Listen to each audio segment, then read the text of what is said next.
How can Scotland change to reduce youth homelessness?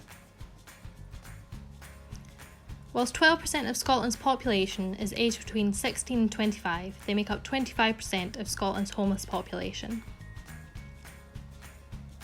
14,043 children were in households assessed as homeless in 2018-2019, which is equivalent to 38 children becoming homeless in Scotland every day.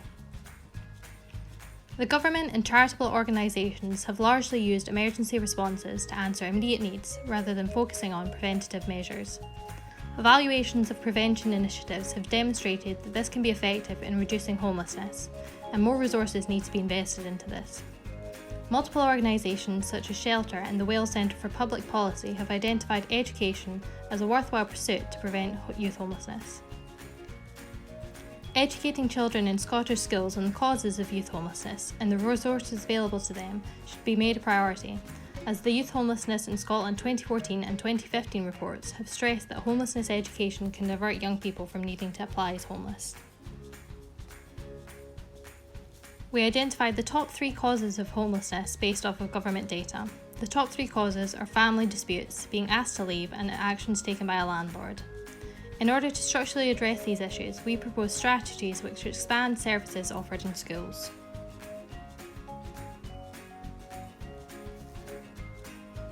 Our strategy is to educate teenagers and give them preventative and curative schemes to avoid hardship by extending the Early Intervention Partnership programme set up by the Rock Trust and Serenians.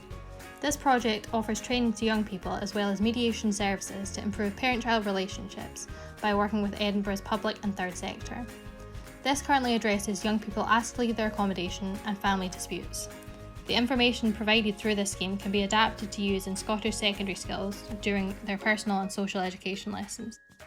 A 2015 review of personal, social, health and economic education lessons stressed that the lessons should ensure coherence, teamwork, including involvement from other agencies where appropriate, parents, governors and members of the wider community. Studies demonstrate the need for family mediation and education on housing and independent living to be offered for young people in Scotland as preventative measures taken to reduce homelessness. Students also feel the need for this type of information. In another review of personal and social education by the Scottish Government, one pupil stated, "Schools are not concentrating on teaching us the most important things we will need for when we leave school. Issues that we don't talk about or learn about are the most important ones that us pupils need." Housing education was identified as a priority. By explaining the realities of homelessness in Scotland and nationwide as well as location-specific resources available in secondary schools, we can tackle the top causes of youth homelessness. We propose that Clan Child Law partner with these organisations to offer education surrounding housing rights, which could efficiently improve its outreach and impact. Publicising the legal rights of young people in the housing market can address youth homelessness caused by action taken by a landlord. Making these sessions interactive will help to keep pupils engaged and facilitate their learning. Our next proposal builds on the current increase in investment of counselling services in Scottish secondary schools. Reports conducted by the Oregon Social Learning Centre, Arizona State University and the University of Hertfordshire show that the parenting programmes can significantly reduce coercive parenting, prevent decay in positive parenting, as well as improve parent stress and effective parenting practices. We propose that a late-night programme with interactive seminars be introduced for parents and guardians who want to build a better relationship with their child. These sessions can be provided by qualified counsellors, which all secondary schools are to have access to by September 2020. The content of these sessions would include communication and decision-making skills, what's going on in teenagers' brains, and a guide to teen mental health. The sessions would address the issues of being asked to leave and family disputes, which are the primary causes of homelessness, by increasing parents' knowledge of their developing child and helping them to build a safe and healthy home environment for them.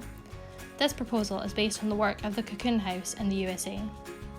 In the long term, we urge Clan Child Law's Policy Development Unit to reach out to the Scottish Parliament and encourage homelessness education to be integrated into the curriculum.